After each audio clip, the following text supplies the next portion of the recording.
Some days, life doesn't even give you time to grieve. You know? One minute you're still wiping dirt off your hands from your grandfather's grave, family all around you in that weird, numb haze. Then next thing you know, three black Escalades roll up our old farm road, slow and menacing like something out of a crime show. Doors swing open out steps Patricia Wentworth, the queen of the HOA, all sharp heels and sharper eyes, her little entourage trailing behind her, holding clipboards like shields. They look at us like we're squatters on our own land. She comes right up to me, right in front of everyone. Doesn't even drop her voice, just announces she's here to seize 500 acres of our farmland my family has sweated over for generations. She figures, I guess, that I'm too stunned or too heartbroken to fight back. Honestly, she couldn't have been more wrong about me or my family. You don't grow up Hollister and back down from a bully, not even on your worst day. Let me paint the picture. Hollister Farm is a gentle hill wrapped in the kind of oaks that cast shade so deep it's almost blue. My great-granddad planted those back in 1897, just after he came back from war.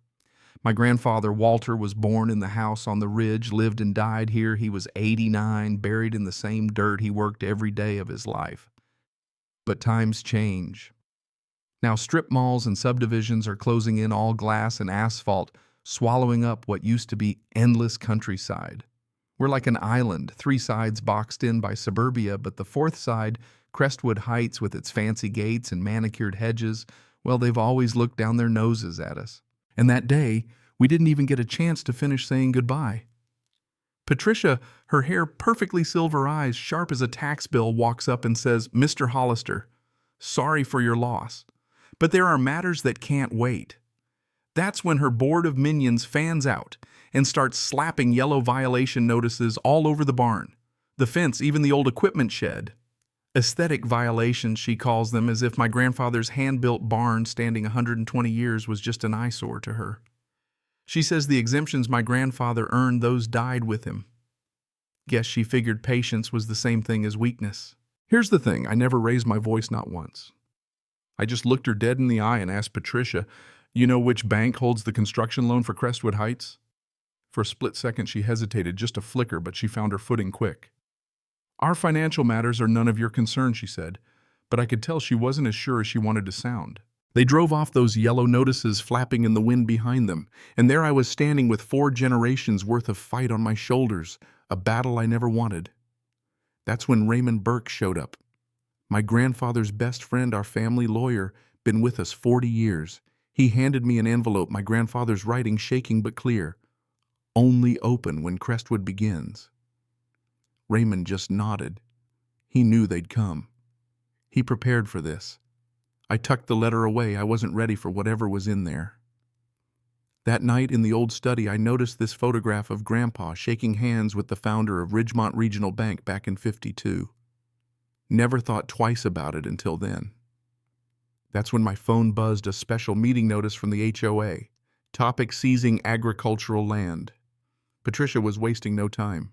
But see, my grandfather, he wasn't just a farmer, he was a planner. That envelope wasn't just some farewell, it was a battle plan, and he knew exactly who he was up against. I could practically hear him. "Never show your cards too early. Let 'em dig their own grave first."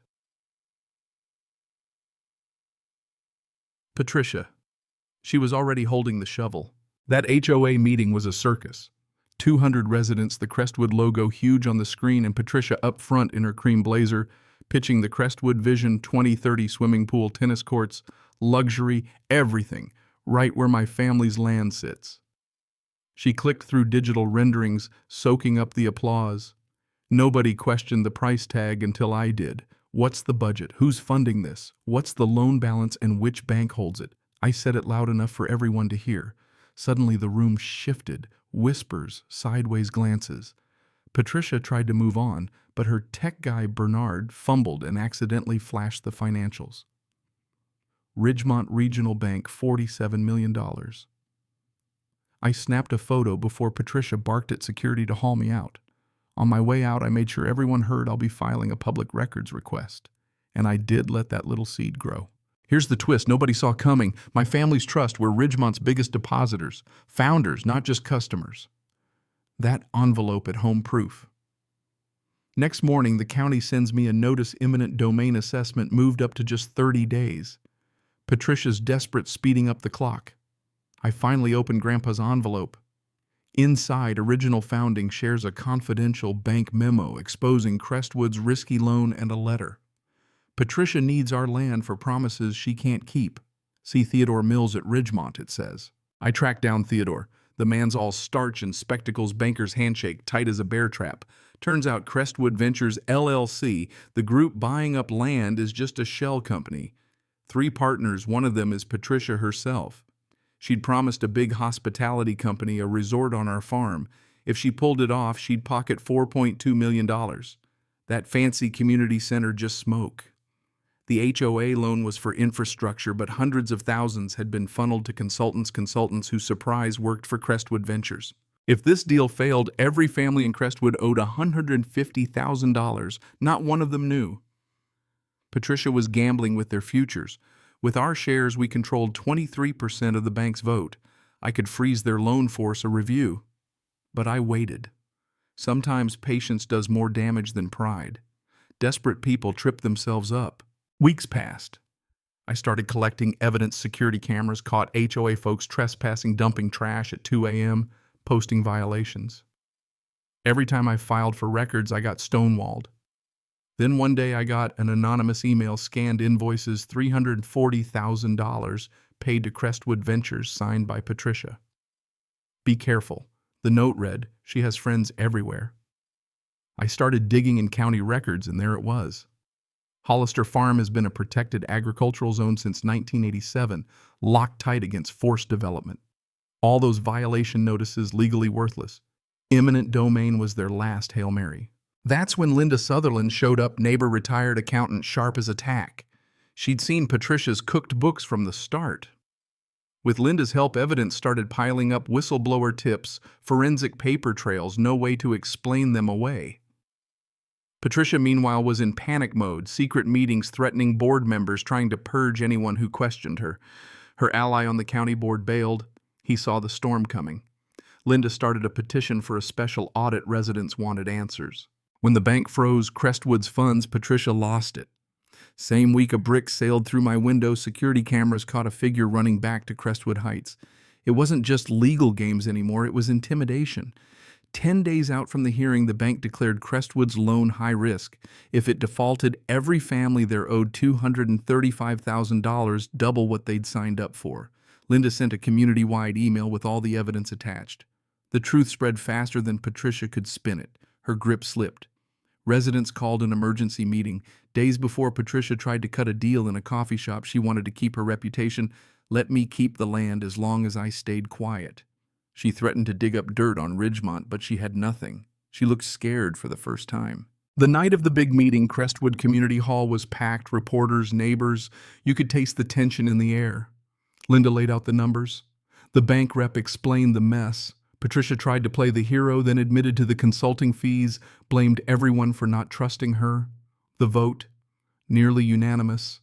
Patricia out, Bernard out, audit committee in. Prosecutor called for the full case file. Embezzlement, fraud, intimidation charges lined up. The eminent domain hearing canceled. My family's land safe. Crestwood started to heal finances, on track, transparency at last. Linda joined the oversight committee. I registered Hollister Farm as a historic site, set up a fund to help other family farmers. 6 weeks later, Patricia pled guilty, 4 years in state prison. Her house seized, career over, her network gone. The folks who helped her disappeared like they'd never existed. There was no victory parade, just this deep breath at sunset, standing by Grandpa's old photograph, realizing patience isn't something you buy. It's something you learn, something handed down with the land, along with the stories and stubbornness of the people who planned for war decades before it showed up on their doorstep. If there's one truth I learned, it's that power built on lies will crumble sooner or later.